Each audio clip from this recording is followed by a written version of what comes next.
Nestled just outside the quiet town of Missoula, Montana, Willow Grove Farm stretched over 40 rolling acres of soft pasture and whispering trees. The morning sun painted the sky in hues of peach and gold, casting long shadows over the weathered red barn and wooden fences worn smooth by time. It was the kind of place where the wind smelled of fresh hay and wildflowers, and the only sounds were the low bleating of goats, the gentle snorts of dairy cows, and the occasional soft whinny from a horse stable. The farm wasn't grand or modern. It didn't need to be. It was honest. A place where life moved slow, and every creak of a gate or rustle in the grass told a story. Children from the nearby town sometimes came for school trips, their laughter echoing through the open fields. But most days, it was just Clara McKenna and the animals, moving in rhythm like an old familiar song. Here, among the dew-kissed fields and weather-beaten fence posts, time didn't matter.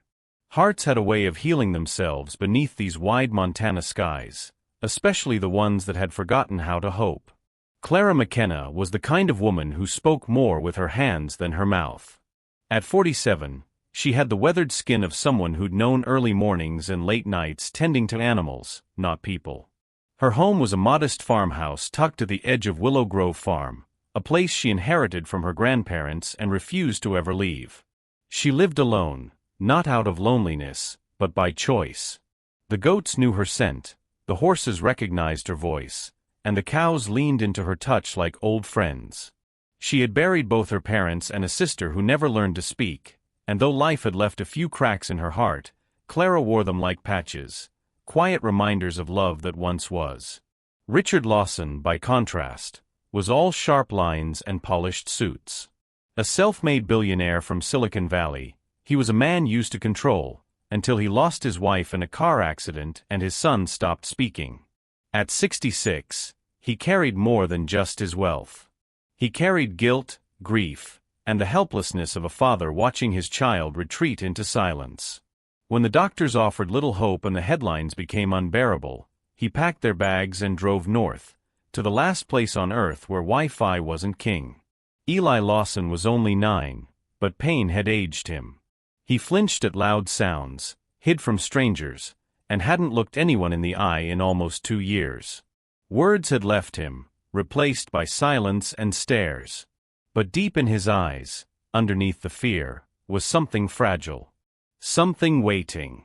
And that something stirred the first moment he saw the small goat in Clara's arms. It was supposed to be just another field trip, a cautious experiment. The school for special children had arranged a visit to Willow Grove Farm, hoping the open skies and gentle animals might soothe the kids who flinched at the chaos of the city. Richard stood off to the side, hands in his coat pockets, eyes never leaving his son. Eli stayed close to him at first, small and quiet beneath the brim of his cap, clutching his sleeves like armor. Then he saw it. A tiny goat, white as milk and clumsy on its feet, tottered toward a wooden fence. Eli's gaze locked onto it. Something shifted in his face, curiosity, maybe wonder, but as the group of children surged forward with excited voices, it shattered. Eli backed away, arms over his ears, curling in on himself like a leaf in the wind. The teachers panicked. Aides whispered.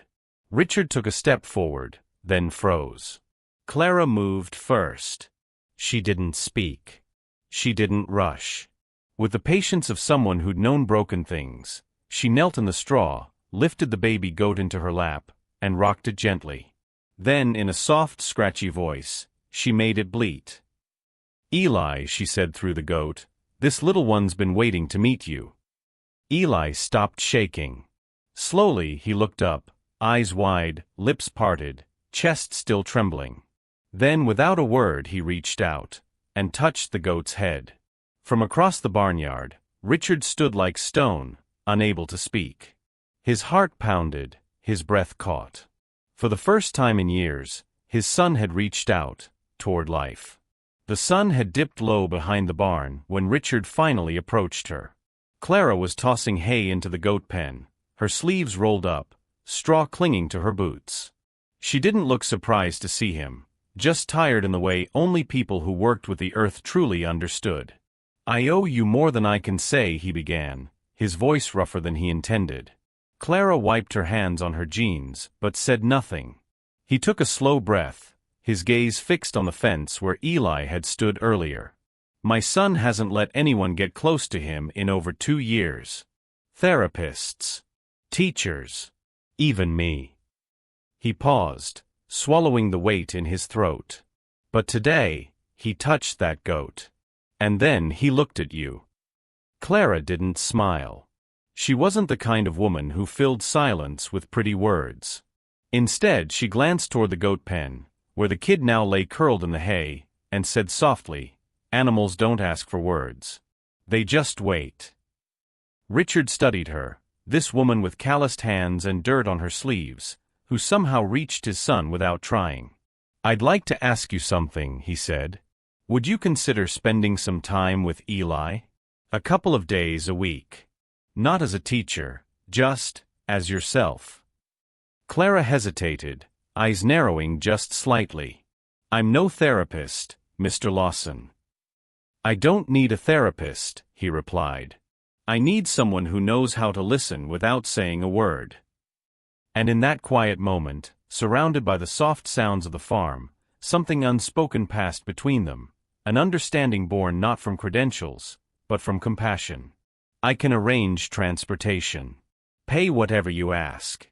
All I want is for him to feel something again," Richard said, his voice low, almost pleading. Clara looked away, her eyes drifting toward the pasture where the last of the daylight touched the hills in gold. The offer wasn't small. 2 days a week with a boy she barely knew, a boy the world had given up on. She wasn't trained for this. She wasn't special. "I don't know what you think I did," she murmured, brushing hay from her palms. "But it was just a goat and a little quiet. That's all." Richard stepped closer, but not too close. "That's more than anyone else has managed in years." Clara stayed silent for a moment, thinking of her younger sister, the way no one had understood her, how the world had been too loud, too fast. She remembered sitting beside her in silence, watching the wind move the grass, never needing words. That memory sat heavy in her chest now, like something unfinished. 2 days a week, she finally said, her voice barely above a whisper. "But I'm not promising anything. I won't push him, and I won't pretend to be what I'm not." "That's all I'm asking," Richard replied. And so it began, not with a contract or handshake, but with a quiet understanding between a grieving father and a woman who had long ago made peace with silence. Neither of them knew what those days would bring. But sometimes, healing starts not with grand plans, but with showing up again and again, with open hands and a little time. Clara didn't sleep much that night. She sat by the window long after the animals had settled, nursing a cup of chamomile tea that had long gone cold. The boy's face kept drifting into her thoughts, those wide, frightened eyes, the way his small hand had trembled as it touched the goat's soft head. It stirred something in her, something she had buried deep and kept quiet for years. She thought of her sister, May. Sweet, silent May, who had never spoken a word in her life. Clara was only a teenager when May died, but she still remembered how the world had failed her. The doctors who shrugged. The teachers who gave up. The neighbors who whispered. What May had needed wasn't more appointments. It was someone patient enough to sit beside her without needing answers. Clara pressed her forehead to the cool windowpane. She wasn't a therapist. She wasn't even a mother. But she knew how to listen. She knew how to wait. The next morning, she called Richard. Her voice was steady, but her hands trembled around the phone. "I'll do it," she said simply. "Not for the money. I don't want a check. I want to try." On the other end, Richard didn't speak for a moment. Then he whispered, "Thank you." Clara hung up and stared out across the misty pasture. Somewhere deep inside, the warmth returned to a part of her heart she thought had gone quiet long ago. It didn't feel like charity or obligation. It felt like something sacred, something she was meant to do. The first morning Eli came to the farm with Clara, the sky was soft and pale, and the dew still clung to the tall grass like tiny glass pearls. He stepped out of the truck slowly, his little boots crunching gravel, one hand gripping the sleeve of his coat like a lifeline. Richard didn't follow. He stayed by the gate, watching from a distance, just as Clara had asked. Let him come on his own, she had told him. No pressure. Just space.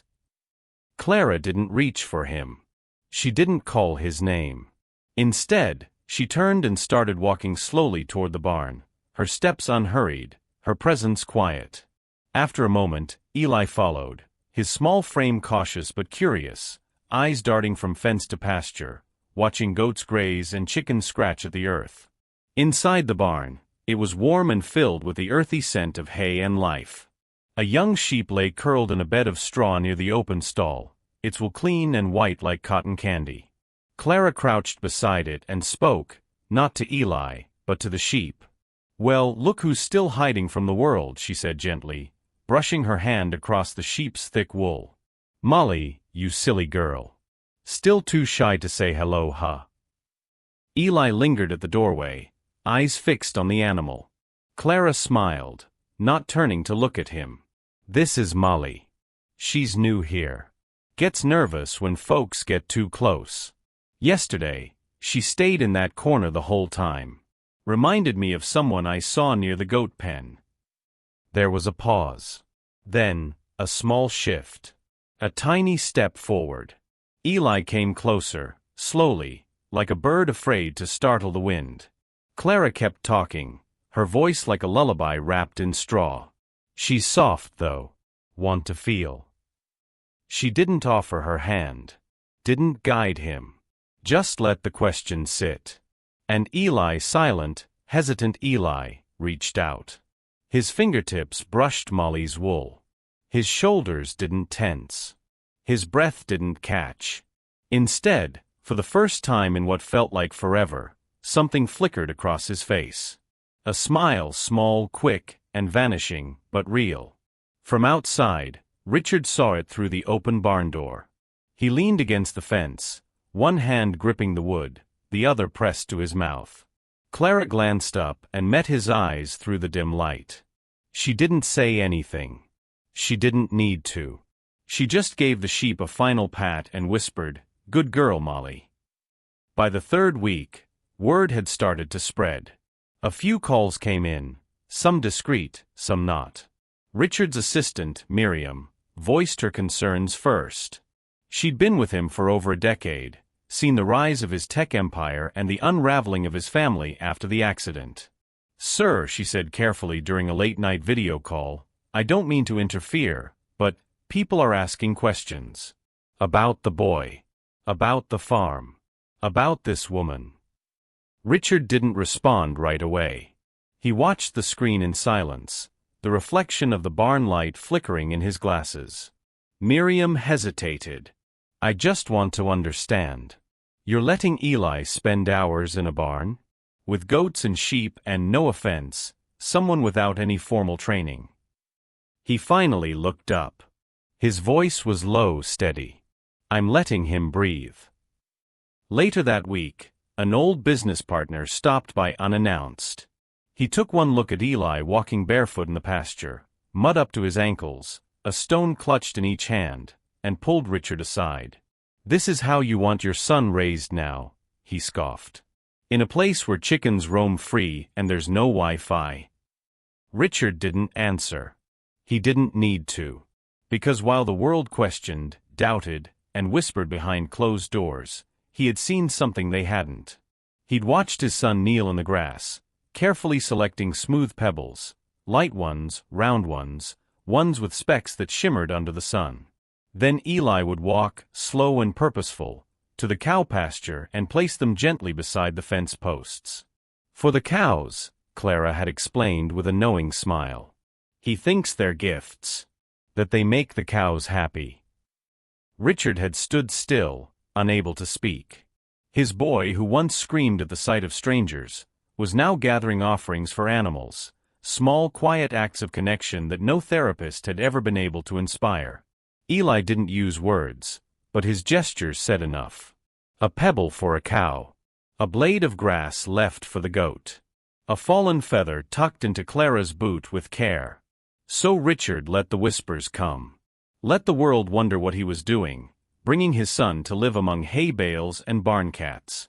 Because for the first time in years, Eli wasn't retreating. He was reaching out. And that, Richard thought, was worth every sideways glance and every skeptical question.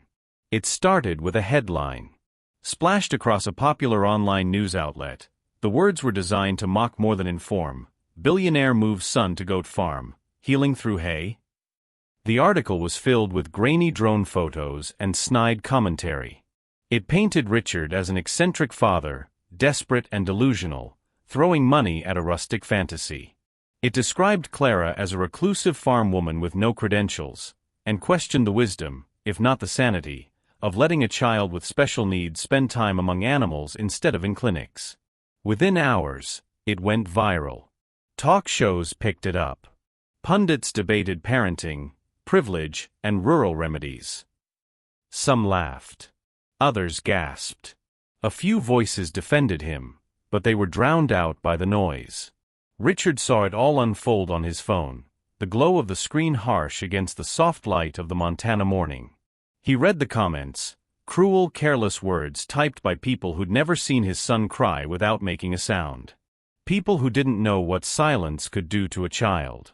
He turned off the phone and walked out to the barn. Eli was there, sitting cross-legged in the hay, gently braiding strands of grass. The goat lay beside him, still and trusting. Clara was mending a fence post, unaware, or maybe just unwilling to care, about the world beyond the fields. And for a long quiet moment, Richard didn't know what to believe anymore. Only that peace had never made headlines. Clara heard about the article before she even saw it. It started with silence, the kind that fills a small town when tongues are too busy wagging behind closed doors. The cashier at the feed store barely made eye contact. A neighbor who usually waved from her porch suddenly turned away. Even the mailman, usually chatty, dropped the letters without a word. Then came the calls. First, a distant cousin asking, "Is it true you're working for some billionaire now?" Then a local parent muttering something about exploiting sick kids for attention. And finally, a voicemail, clipped and cold, from someone she hadn't spoken to in years. "Guess the goats finally paid off, huh?" Clara didn't cry. She'd long since learned how to carry pain without spilling it. But inside, something stung. She wasn't ashamed, just tired. Tired of the world assuming the worst, of hearts too quick to judge what they'd never bothered to understand. Late that afternoon, Richard showed up. He didn't knock. He just stood by the barn gate, arms crossed, jaw tight. Clara looked up from the trough she was cleaning, wiping sweat from her brow with the back of her hand. "You saw it," she said plainly. "I did," he replied, voice clipped. "And I need to know. Did you talk to anyone? Give an interview? Leak anything?" Clara stared at him, her face unreadable. "You think I'd do that?" "I don't know," Richard admitted. "I didn't think anyone would. But the pictures, the details, someone said something." Clara leaned against the wooden post, crossing her arms, too. "You think I want this attention? You think I want strangers calling me names? I've lived my whole life here, quiet. I don't need fame. I don't need money. I didn't ask for your son to walk into my barn. But he did. And I welcomed him, not because of who he is to you, but because of who he reminded me of." Richard's gaze softened, just a little. Clara's voice dropped. "My sister never had anyone patient enough to sit beside her. I couldn't fix that then. But I can sit with your boy now. That's all I've done." Richard looked down, his shoulders heavy. "I just had to ask," he said finally. "Everything I've built, my company, my family, it's always been one step away from a headline. I've learned to be careful." Clara nodded slowly. "I understand. But don't confuse quiet with weak, Richard. I've buried people I love. I've lived through seasons that broke me. But I never sold out a soul. Especially not a child." For a long moment, The only sound was the rustling of the wind through the pasture grass. Then Richard whispered, almost to himself, "He smiled yesterday. Brought me a feather. Said it was from the cow's angel wings." He chuckled bitterly. "It doesn't even make sense. But it was the first thing he said to me in months." Clara gave a small smile. Sometimes it doesn't have to make sense. Sometimes it just has to be real. The next day, the sky hung heavy with clouds, the kind that threatened rain but never quite delivered. Clara was in the garden behind the barn, digging into the dark, rich soil, when she heard footsteps crunching the gravel. Richard stood there, his expression tight, eyes shadowed with something more than fatigue. "I'm pulling him out," he said flatly. Clara didn't turn around right away. She pressed her spade into the dirt, slow and steady, then set it aside. "You're pulling Eli out," she repeated, not as a question. Richard nodded. "It's getting out of hand. Reporters are sniffing around. My board is asking questions. Investors are concerned. And Eli, he doesn't need to be caught in the middle of this storm." Clara brushed soil from her hands, her jaw tightening. "He doesn't even know there's a storm, Richard." "That's exactly the point," he snapped, then caught himself. His voice softened, but the edge remained. "I'm trying to protect him." Clara folded her arms, steady as ever. "By taking him away from the one place he started to feel safe?" "He needs privacy," Richard insisted. "Structure. Professional care." Clara didn't flinch. She didn't argue. She just said with quiet strength, "I haven't done anything but talk to cows, horses, and a little boy who forgot how to smile." Richard looked away, his throat moving as he swallowed hard. "And that smile's the very thing they're trying to turn into headlines." She stepped forward then, not to plead, but to be seen. "You asked me to give him time. I did. I showed up. No promises. No expectations. Just presence. And now that something's beginning to grow, you want to rip it out by the roots." Richard closed his eyes briefly, his voice breaking. "You don't understand. I've lost too much already." Clara's voice dropped, low and full of old hurt. "So have I." They stood in silence for a long beat, the only sound the wind rustling the leaves of the old oak nearby.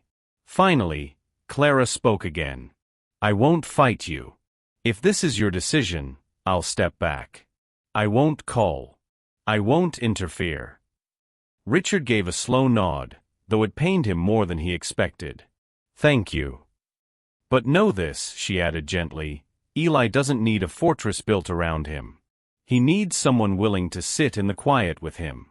Someone who doesn't flinch when he doesn't speak. Someone who lets him bring feathers to cows and call them angels, even when it makes no sense." Richard looked at her, eyes damp now, though he said nothing. Clara gave him a faint, sad smile. "You want to protect him. I get it. Just make sure you're not protecting him from the very thing that's beginning to heal him." With that, she picked up her spade again and turned back to the soil. And Richard, billionaire, father, man of logic and control, stood in the gravel, utterly unsure for the first time in years whether he was doing the right thing. It was late evening when the truth finally surfaced.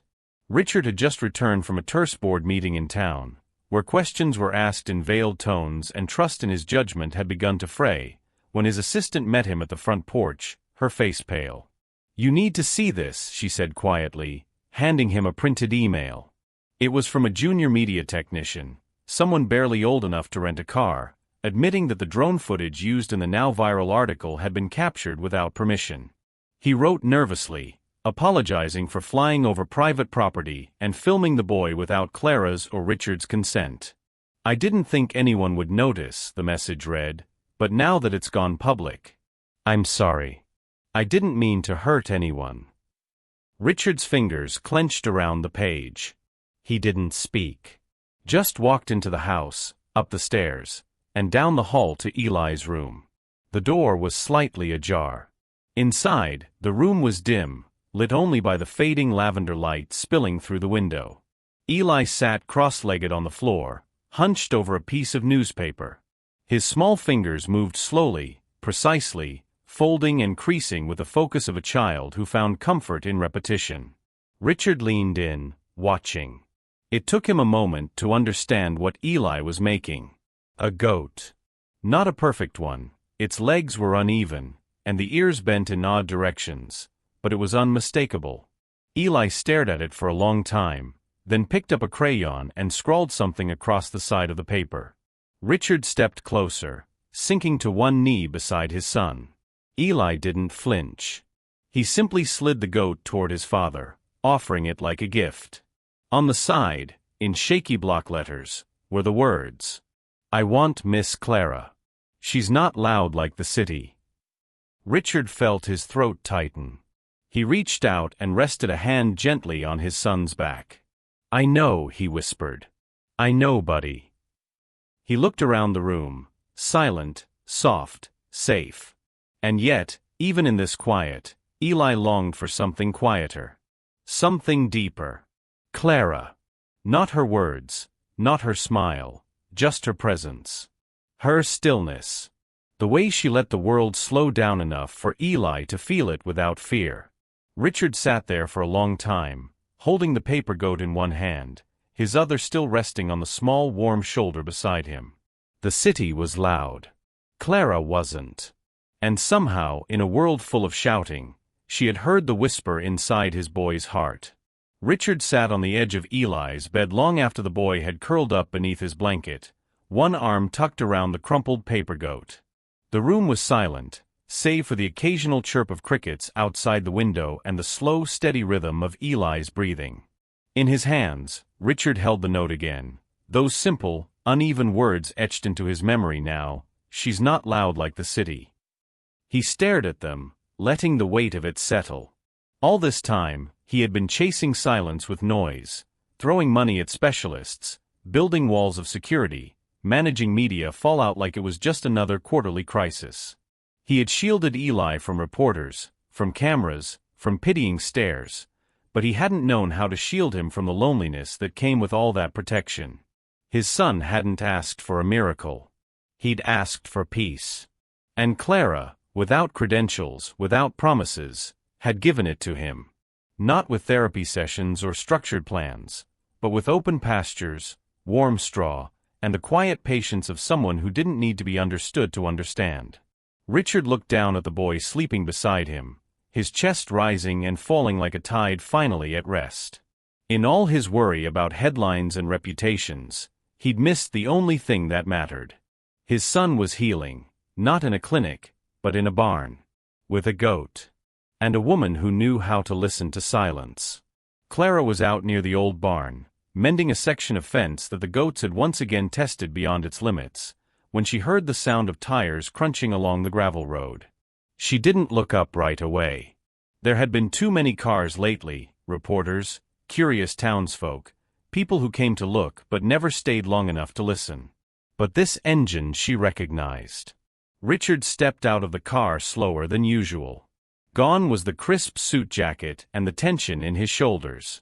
He wore a simple jacket, boots covered in dust, and eyes that held more humility than she had ever seen in them.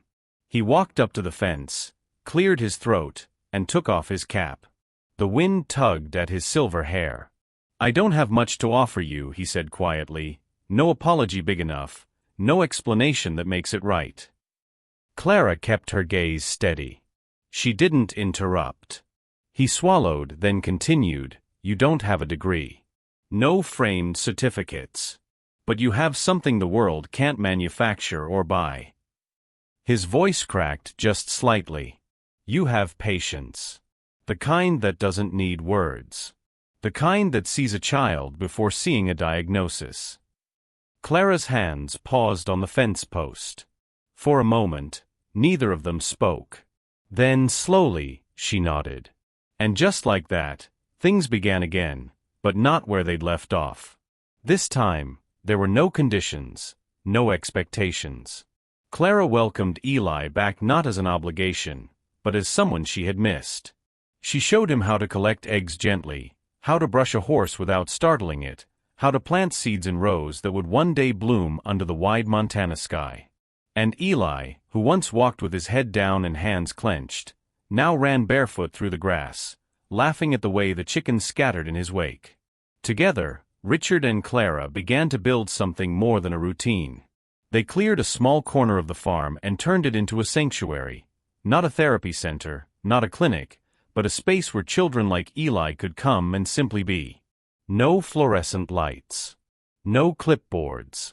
Just animals, open skies, and people who didn't rush the silence. There were soft blankets in the barn loft. Buckets of smooth stones for tiny hands to sort and gift to the cows.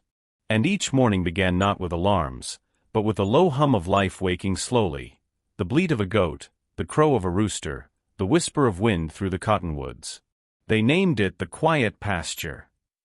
Word spread, not because of headlines, but through the quiet kind of hope that moves from heart to heart. Families came, not for a cure, but for calm.